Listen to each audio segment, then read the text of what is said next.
السلام علیکم ورحمۃ اللہ وبرکاتہ۔ آج ہم انشاءاللہ سورہ بقرہ کی آیت نمبر 247 اور آیت نمبر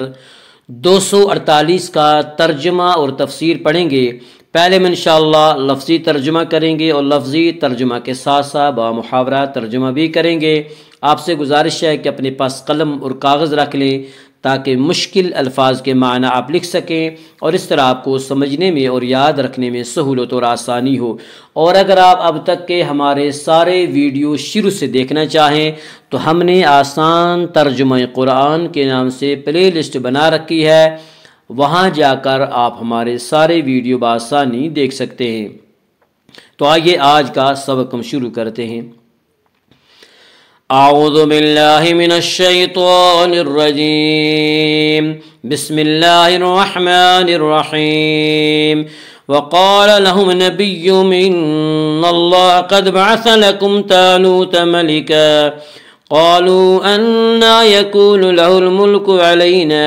ونحن أحق بالملك منه ولم يؤت سعة من المال قال إن الله اصطفاه عليكم وزاده بسطة في العلم والجسم واللہ یؤتی ملکہ من یشاء واللہ واسع علیم۔ وقال اور کہا لہم انہیں نبیہم ان کا نبی ان بے شک اللہ قد بعث مقرر کیا ہے لکم تمہارے لیے طالوت ملکن بادشاہ امیر سردار۔ قالو وہ بولے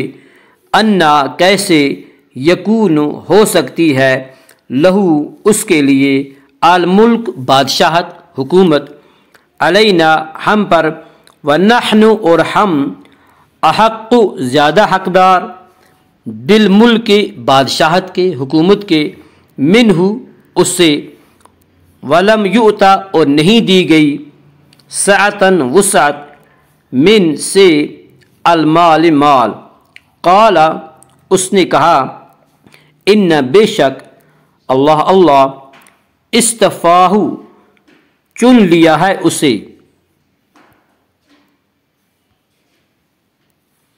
علیکم تم پر وزادہ اور اسے زیادہ دی بسطتاً وسعت فی میں العلم علم والجسم اور جسم واللہ اور اللہ یؤتی دیتا ہے عطا کرتا ہے ملکہ اپنا ملک من جسے یشاء چاہتا ہے واللہ اور اللہ واسع وسعت والا علیم جاننے والا۔ وقال لهم نبیہم اور کہا انہیں ان کے نبی نے ان اللہ بے شک اللہ تعالیٰ نے قد بعث لکم مقرر کر دیا ہے تمہارے لیے طالوت ملکا طالوت کو بادشاہ امیر۔ قالو وہ بولے انا یکون کیسے ہو سکتا ہے انا یکون لہ الملک کیسے ہو سکتا ہے اسے حکومت کا حق علینا ہم پر وَنَحْنُ أَحَقُّ بِالْمُلْكِ حالانکہ ہم زیادہ حقدار ہیں حکومت کے بادشاہت کے منہ اس سے اس کے مقابلے میں وَلَمْ يُؤْتَ سَعَةً مِنَ الْمَالِ اور نہیں دی گئی ہے وسعت اسے مال و جائیداد میں۔ قال ان اللہ اصطفاہ اس نبی نے فرمایا اپنے وقت کے اس نبی نے فرمایا ان اللہ اصطفاہ بے شک اللہ تبارک و تعالی نے چن لیا ہے اسے علیکم تمہارے مقابلے میں وزادہ اور سے زیادہ دی ہے بسطتاً کشادگی فراخی وسعت فی العلم والجسم علم میں اور جسم میں واللہ یؤتی ملکہ من یشاء اور اللہ عطا کرتا ہے اپنا ملک من یشاء جس سے چاہتا ہے واللہ واسع علیم اور اللہ تعالیٰ وسعت والا اور سب کچھ جاننے والا ہے۔ وقال لهم نبیہم ان اللہ قد بعث لکم طالوت ملکا اور کہا انہیں ان کے نبی نے کہ بے شک اللہ نے مقرر کر دیا ہے تمہارے لیے طالوت کو ملکن بادشاہ امیر۔ بنی اسرائیل کی خواہش اور اصرار کے باعث اللہ رب العالمین نے طالوت کو جب بنی اسرائیل کا سردار اور سپہ سالار مقرر فرما دیا تو بنی اسرائیل اعتراض کرنے لگے کہ یہ شخص نہ لادی بن یعقوب کی اولاد سے ہے جس میں نبوت نسلاً بعد نسل چلی آتی ہے، اور نہ یہودا ابن یعقوب کی اولاد سے ہے جن میں حکومت و سلطنت پشت در پشت چلی آ رہی ہے۔ یہ نادار اور قلاش سفید پوش سردار قوم اور سالار لشکر کیسے بن سکتا ہے اور کیوں کر بن سکتا ہے؟ امامت کے حقدار تو ہم ہیں، حکومت کے حقدار تو ہم ہیں جن کے پاس مال و دولت کی فراوانی ہے۔ حضرت سموئیل علیہ السلام نے انہیں بتایا کہ حکومت کے لیے تمہارا قائم کردہ معیار درست نہیں ہے، بلکہ حکومت کا صحیح معیار تو علم و شجاعت ہے، اور ان دونوں باتوں میں طالوت تم سب سے ممتاز ہے۔ بائبل میں ہے کہ یہ 30 سالہ نوجوان طالوت اپنے حسن و جمال میں بے نظیر تھا، اس کی قامت، اس کی بلندی کی یہ حالت تھی کہ دوسرے لوگ مشکل سے اس کے کندھوں تک پہنچ سکتے تھے، اور یہ بنیامین کی نسل سے تھا۔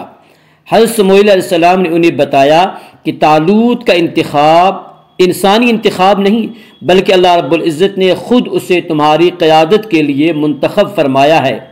تمہیں اس کی عطا و بخشش پر معترض نہیں ہونا چاہیے۔ وقال لهم نبيهم إن آية ملكه أن يأتيكم التابوت فيه سكينة من ربكم وبقية مما ترك آل موسى وآل هارون تحمله الملائكة إن في ذلك لآية لكم إن كنتم مؤمنين۔ وقال اور کہا لہم انہیں نبیہم ان کا نبی ان بے شک آیتا نشانی ملک ہی اس کی حکومت اس کی بادشاہت ان کی یاتیکم آئے گا تمہارے پاس التابوت تابوت صندوق فیہ اس میں سکینتن سامان تسکین من سے ربکم تمہارا رب وبقیتن اور بچی ہوئی چیزیں مما اس سے جو ترکا چھوڑا آل موسیٰ آل موسیٰ و آل ہارون اور آل ہارون تحملہ اسے اٹھائیں گے الملائکۃ فرشتے ان بے شک فی ذالک اس میں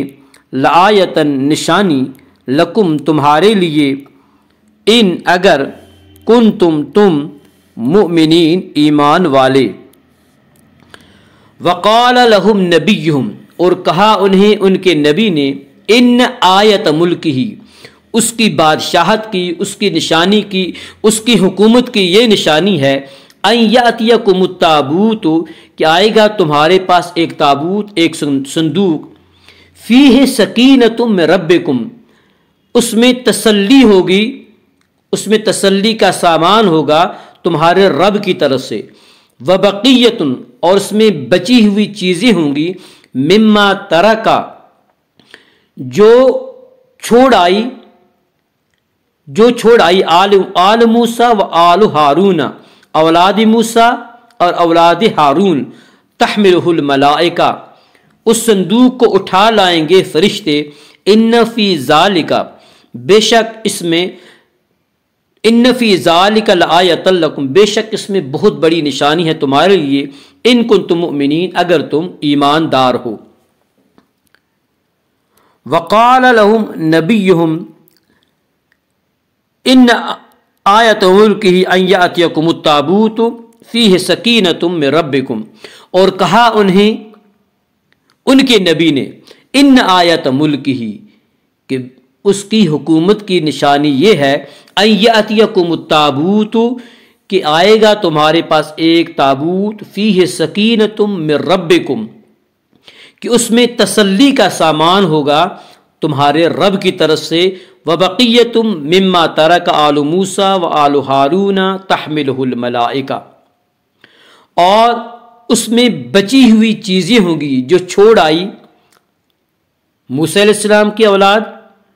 اور ہارون علیہ السلام کی اولاد، تحملہ الملائکہ، اس صندوق کو اٹھا لائیں گے فرشتے۔ بنی اسرائیل بلا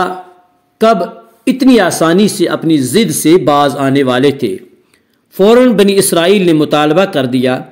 کہ آپ دلیل پیش کیجئے کہ طالوت کا انتخاب واقعی اللہ تعالیٰ نے کیا ہے۔ اس وقت ان کے نبی حضرت سموئیل علیہ السلام نے انہیں فرمایا کہ طالوت کی حکومت کی نشانی یہ ہے کہ وہ صندوق جس میں تمہاری تسکین و طمانینت کا سامان ہے اور جس میں حضرت موسیٰ و ہارون علیہ السلام کے تبرکات تھے اور جو قوم عمالقہ تم سے چھین کر لے گئے تھے، وہ تمہیں فرشتے واپس کر دیں گے، اور اگر تم میں ایمان ہے تو اس سے بڑھ کر تمہیں کسی مزید نشانی کی ضرورت نہیں رہے گی۔ جب فرشتے اس صندوق کو اٹھائے ہوئے یا اس بیل گاڑی کو ہانکتے ہوئے جس پر تابوت رکھا تھا بنی اسرائیل کے پاس لے آئے تو اب انہیں طالوت کے سردار بننے کے متعلق، امیر بننے کے متعلق اطمینان ہو گیا۔ نیز بنی اسرائیل کو ڈھارس بندھائی گئی، ان کی ہمت بڑھائی گئی کہ اب وہ یقیناً فتح یاب ہوں گے، کیونکہ انبیاء کرام کے تبرکات والا صندوق جس میں حضرت موسیٰ علیہ السلام کا عصا اور پارجات اور حضرت ہارون علیہ السلام کا امامت شریف تھا انہیں واپس مل گیا ہے۔ اس آیت کریمہ سے یہ بھی واضح ہو گیا